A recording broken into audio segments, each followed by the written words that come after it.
Kako si spoznala to britansko slikanico? Ja, to je zanimivo vprašanje.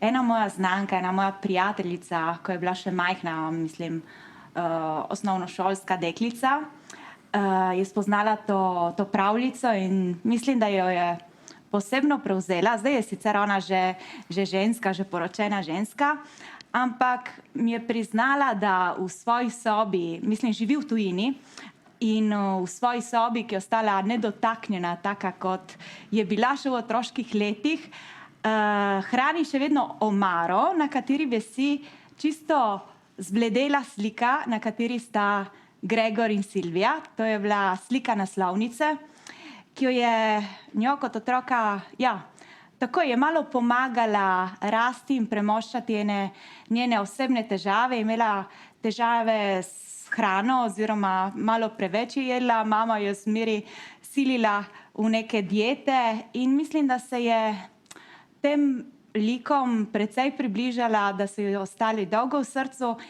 in ona mi je o tem prvič spregovorila, potem sem na to že pozabila, precej let nisem mislila na to in zdaj, ko sem mi ponovno rekla, da bom to režirala, je bila zelo zadovoljna in zadoščena. Mislim, da je to zgodba ljubezni, zgodba o sprejemanju lastnega telesa, zgodba, ki hrani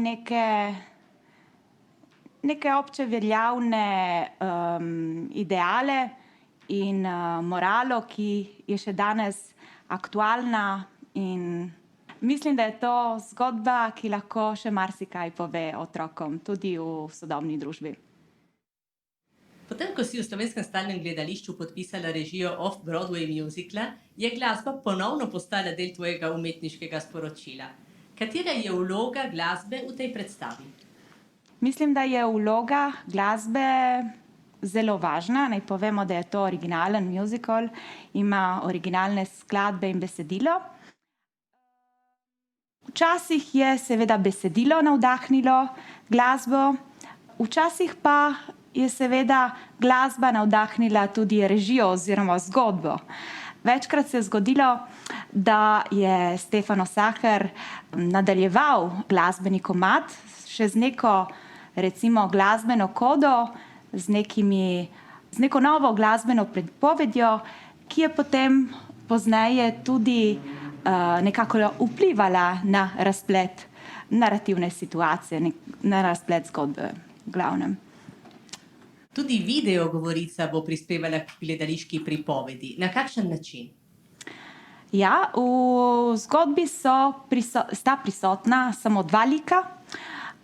Poleg teh dveh likov so prisotni tudi neki digitalni liki, ki se oglašajo skozi razne medije oziroma socialna omrežja, tako skozi pametne telefone, kot skozi ekran oziroma ekran kompjuterja.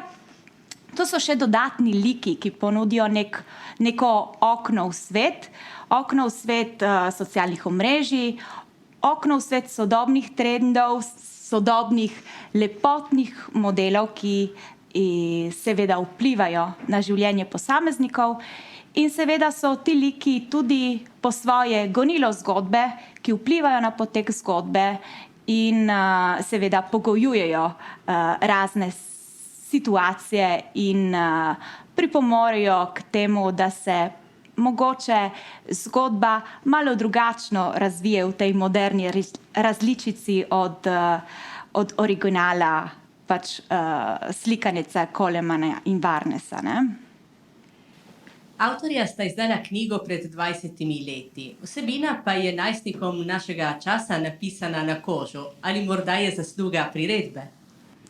Mislim, že sama zgodba, ki govori o ljubezni in o sprejemanju lastnega telesa, to so teme, ki so obče veljavne, ki so še danes aktualne in seveda pa v sodobnem svetu so te teme še posebno aktualne, predvsem ta o sprejemanju lastnega telesa. Naj povem, da so seveda najstniki, ampak ne samo najstniki, tudi predšolski otroci že nekako bombardirani s svetom informacij in seveda se večkrat zgodi, da telefončki oziroma pametni telefoni vstopajo že v vozičke predšolskih otrok, ne.